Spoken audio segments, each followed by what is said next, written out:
So by now, I think we all know that we need to move more in our lives.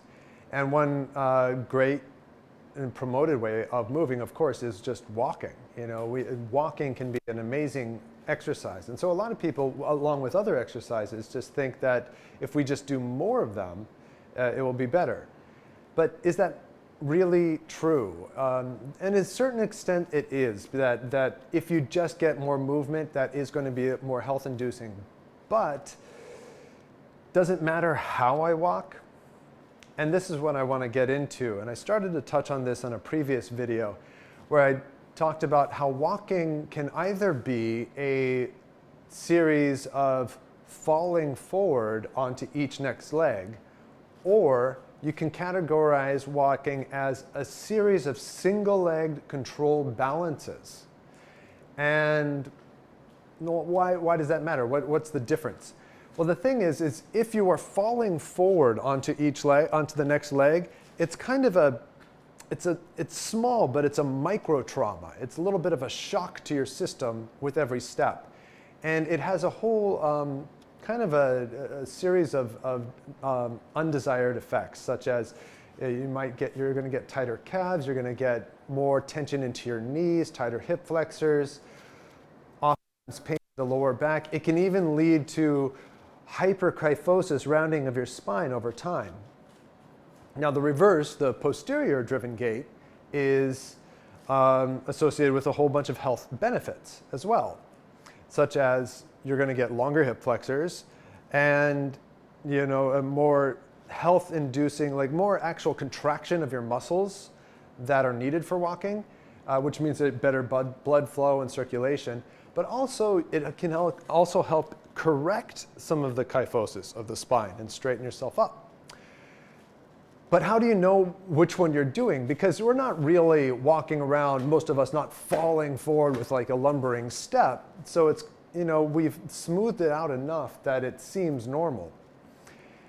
And the one way is if we start to break down that gait to figure out which one we're doing. So one is, are you able to stand on one leg? And this is what we did in a previous video where we worked on this hip list, being able to stand on one leg and let the other hip rise up so the other foot has clearance from the floor.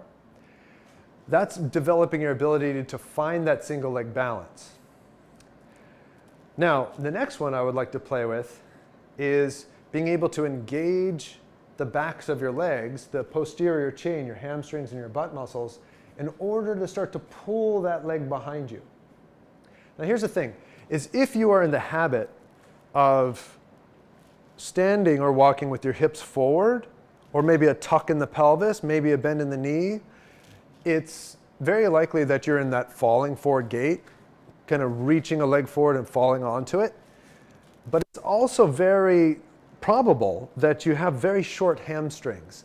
And the truth is that a short muscle is actually a weak muscle, because a muscle needs the ability to extend in order to contract, to find that force to contract. And it really works best in its mid-range. So one way to start to get the backs of your legs to work more so you can find your posterior driven gait and your balanced gait is by stretching the hamstrings. So you can do that simply just doing forward folds, try to keep your back straight, pressing your hips behind you, and you can start to feel that lengthening pull in the back of the leg. And that's a whole other series of things that you can do another time. But today I want to try to use that hamstring stretch in order to become more aware of your posterior driven gait. So what you want to do is find your balance, your hip list, and stand on one leg. So you can see I'm just standing on one leg. But then, way down from the hip, start to find little shifts of your hips forward and back. And see if you can bring your weight to your heel, and then use that weight back there to find a grip in the muscle and pull your leg back behind you. And try to just find those little shifts back and forth. Now notice, as I stand on a leg, it's not here I'm doing this forward and back. I'm not doing this from the waist, ribs up and ribs down, but I'm trying to do way almost below my butt is where the hip is. I want to go back and forth, back and forth. So that's the very incipient motion of listing, balancing, and then trying to drive your leg backwards to take the next step. Now, we can start to strengthen that muscle in a way by exaggerating that backward and forward shift. So what I'm going to do is I'm going to go into the forward fold, but this time on one leg. So I'm going to list like this, turn to the side so you can see me. So I'm going to press into my left leg here and list so the right hip comes up. And then I'm going to find the forward fold. I'm going to push my butt back. See if I can find my balance for a second. So there it is. Push my butt back, lengthening that hamstring. And to hold this here, those butt and hamstring muscles really have to hold on or else I'm going to fall over. Then I want to drive my left foot into the floor and pull backwards to bring my body up to stand. And then see if I can repeat that a few times. I'm going to push my butt back, and then using the leg, I want to pull backwards to come up to stand.